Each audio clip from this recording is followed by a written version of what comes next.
भगवद गीता का उपदेश एक ही वंश के दो परिवारों के चचेरे भाइयों कौरव और पांडवों के मध्य हुए महाभारत के युद्ध की रणभूमि पर दिया गया। भगवद गीता का प्रकटीकरण राजा धृतराष्ट्र और उसके मंत्री संजय के बीच हुए वार्तालाप से आरंभ होता है। चूंकि धृतराष्ट्र नेत्रहीन था, इसलिए वह व्यक्तिगत रूप से युद्ध में उपस्थित नहीं हो सका। अतः संजय उसे युद्ध भूमि पर घट रही घटनाओं का पूर्ण सजीव विवरण सुना रहा था। संजय महाभारत के प्रख्यात रचिता वेदव्यास का शिष्य था।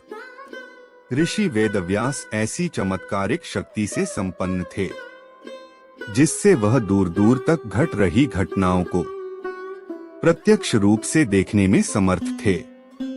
अपने गुरु की अनुकंपा से संजय ने भी दूरदृष्टि की दिव्य चमत्कारिक शक्ति प्राप्त की थी। इस प्रकार से वह युद्ध भूमि में घटित सभी घटनाओं को दूर से देख सका। अध्याय 1 अर्जुन विषाद योग। भगवद गीता अध्याय 1 श्लोक 1। धृतराष्ट्र ने कहा है, हे संजय, कुरुक्षेत्र की पवित्र भूमि पर युद्ध करने की इच्छा से एकत्रित होने के पश्चात मेरे और पांडु पुत्रों ने क्या किया, अर्थात राजा धृतराष्ट्र जन्म से नेत्रहीन होने के अतिरिक्त आध्यात्मिक ज्ञान से भी वंचित था। अपने पुत्रों के प्रति अथाह मोह के कारण वह सत्यपथ से च्युत हो गया था और पांडवों के न्यायोचित राज्याधिकार को हड़पना चाहता था। अपने भतीजों पांडव पुत्रों के प्रति उसने जो अन्याय किया था, उसका उसे भली भांति बोध था।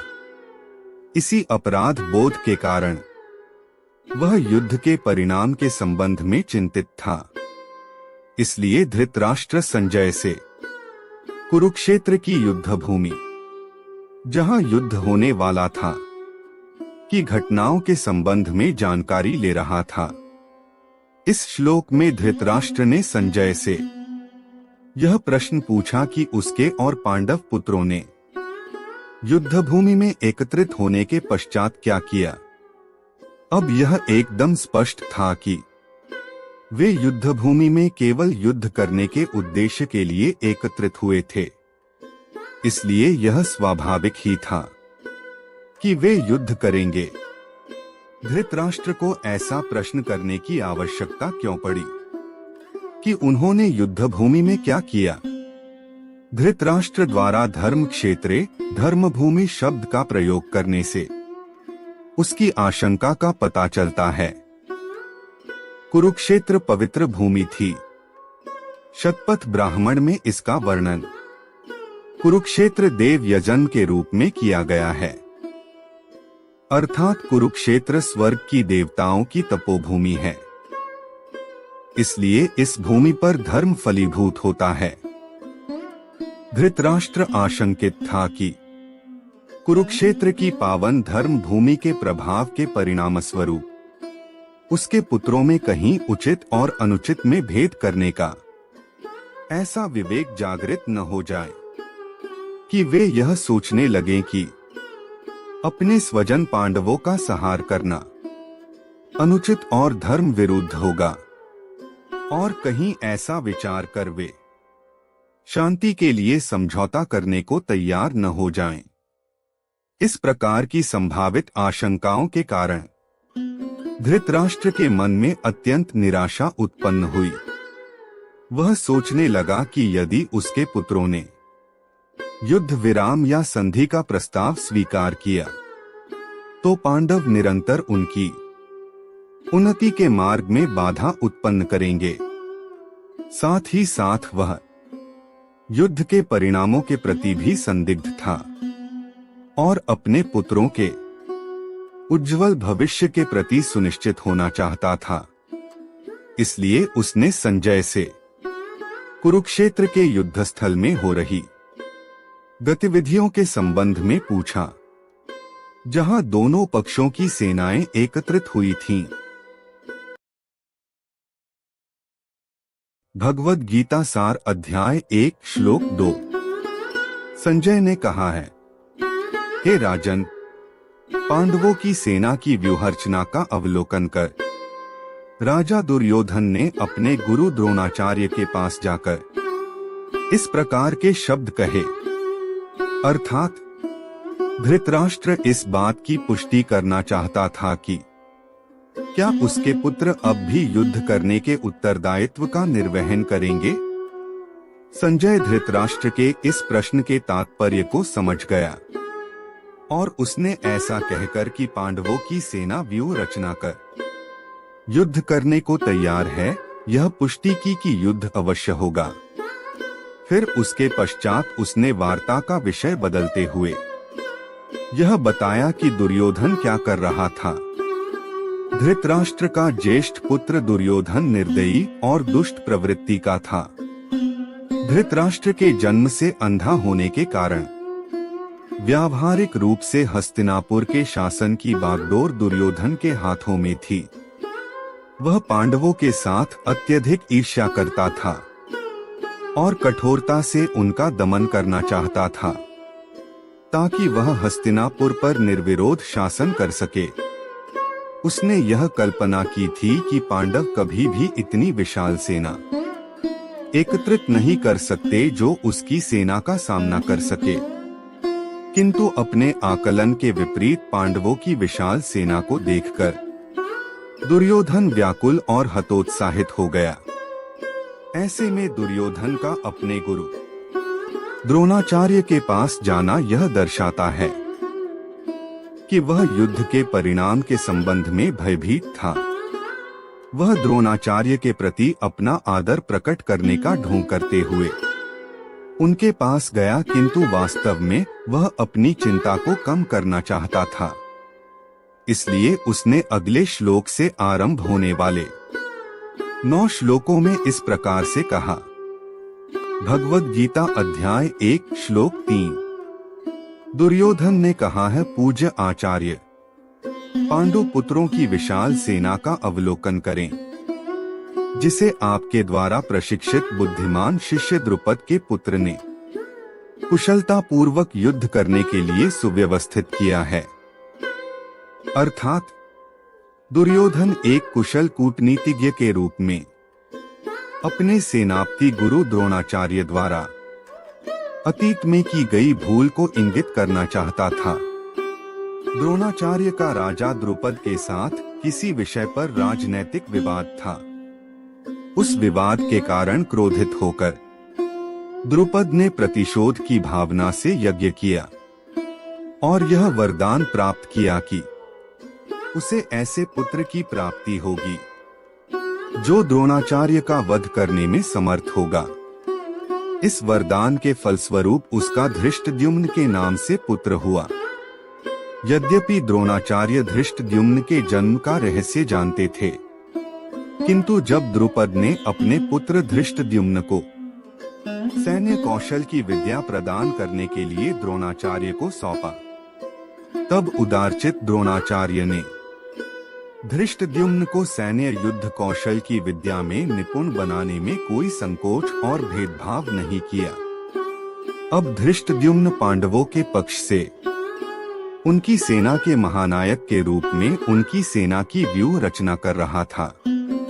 ऐसे में दुर्योधन अपने गुरु को यह अवगत कराना चाहता था कि अतीत में की गई उनकी भूल के कारण उसे वर्तमान में संकट का सामना करना पड़ रहा है, और वह यह भी इंगित करना चाहता था कि उन्हें आगे पांडवों के साथ युद्ध करने में किसी प्रकार की उदारता नहीं दर्शानी चाहिए। भगवद गीता अध्याय 1 श्लोक 4 से 6। यहाँ इस सेना में भीम और अर्जुन के समान बलशाली युद्ध करने वाले महारथी युधान, विराट और द्रुपद जैसे अनेक शूरवीर धनुर्धर हैं। यहाँ पर इनके साथ धृष्टकेतु, चेकितान, काशी के पराक्रमी राजा कांशीराज, पुरुजित, कुंती भोज और शैव्य सभी महान सेना नायक हैं।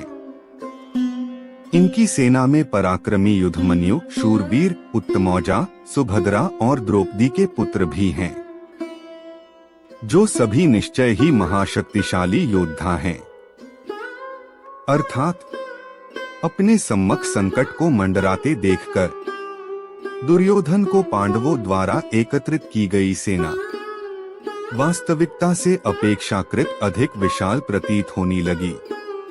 अपनी चिंता को व्यक्त करने के लिए दुर्योधन ने यह इंगित किया कि पांडव पक्ष की ओर से महारथी ऐसे योद्धा जो अकेले ही साधारण 10,000 योद्धाओं के साथ युद्ध करने की सामर्थ्य रखते हों, युद्ध करने के लिए उपस्थित हैं। दुर्योधन ने पांडवों की सेना के ऐसे असाधारण महापराक्रमी योद्धाओं का उल्लेख भी किया, जो अर्जुन और भीम के समान बलशाली महान सेना नायक थे, जिन्हें युद्ध में पराजित करना कठिन होगा। भगवद गीता अध्याय 1 श्लोक 7। हे ब्राह्मण श्रेष्ठ, हमारे पक्ष की ओर के उन सेना नायकों के संबंध में भी सुनिए, जो सेना को संचालित करने में विशेष रूप से निपुण हैं। अब मैं आपके समक्ष उनका वर्णन करता हूँ। अर्थात यहाँ कौरव सेना के प्रधान सेनापति द्रोणाचार्य को दुर्योधन ने द्विजोत्तम, द्विजन्मा में श्रेष्ठ या ब्राह्मण, ब्राह्मणों में सर्वश्रेष्ठ कहकर संबोधित किया। उसने जानबूझकर अपने गुरु को इस प्रकार संबोधित किया। द्रोणाचार्य वृत्ति से योद्धा नहीं थे, वह सैन्य शिक्षा के आचार्य थे। एक कपटी नायक के रूप में दुर्योधन अपने मन में अपने गुरु की निष्ठा पर निर्लज्जता पूर्वक संदेह कर रहा था। दुर्योधन के शब्दों में छिपा अर्थ यह था कि यदि द्रोणाचार्य पराक्रम से युद्ध नहीं लड़ते, तो उन्हें मात्र एक ब्राह्मण ही माना जाएगा, जिसकी रुचि दुर्योधन के राज्य में केवल उत्तम जीविका अर्जित करने और सुख सुविधाएं भोगने की होगी। ऐसा कहकर अब दुर्योधन अपना और अपने गुरु के मनोबल को बढ़ाना चाहता था, और इसलिए वह अपनी सेना के महासेना नायकों की गणना करने लगा।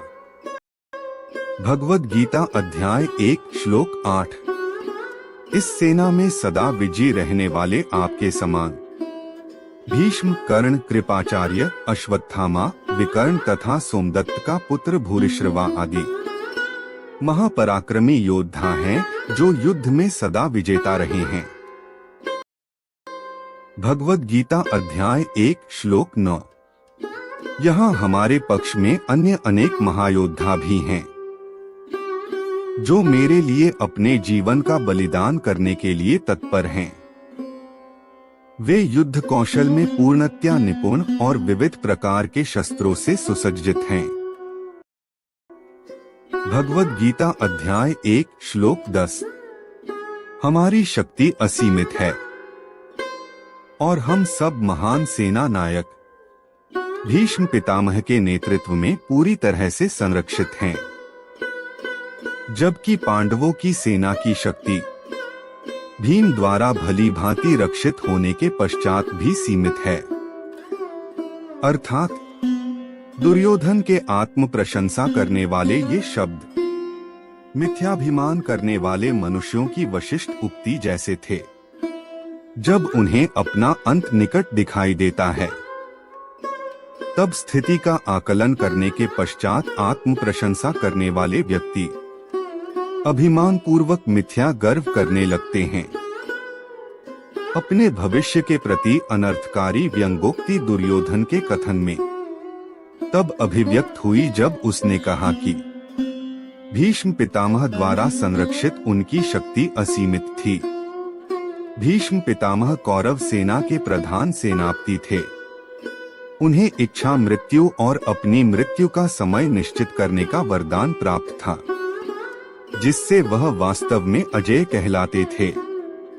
पांडव पक्ष की सेना भीम के संरक्षण में थी, जो दुर्योधन का जन्मजात शत्रु था। इसलिए दुर्योधन ने भीष्म के साथ भीम की अल्प शक्ति की तुलना की। भीष्म कौरव और पांडवों के पितामह थे और वे वस्तुतः दोनों पक्षों का कल्याण चाहते थे। पांडवों के प्रति करुणा भाव भीष्म पितामह को तन्मयता से युद्ध करने से रोकता था।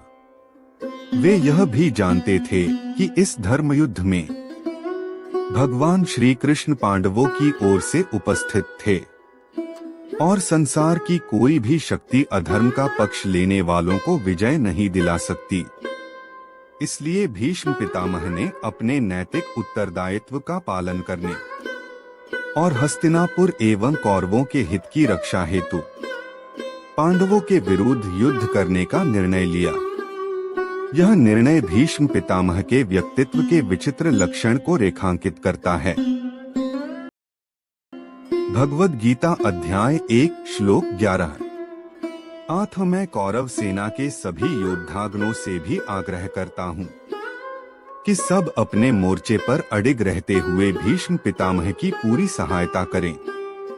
अर्थात दुर्योधन यह समझ गया था कि भीष्म पितामह मानसिक रूप से पांडवों के विरुद्ध आक्रांत होकर युद्ध लड़ने को इच्छुक नहीं हैं, जिसके कारण वे सैनिकों को वीरता और उत्साह से युद्ध करने के लिए प्रेरित नहीं करेंगे।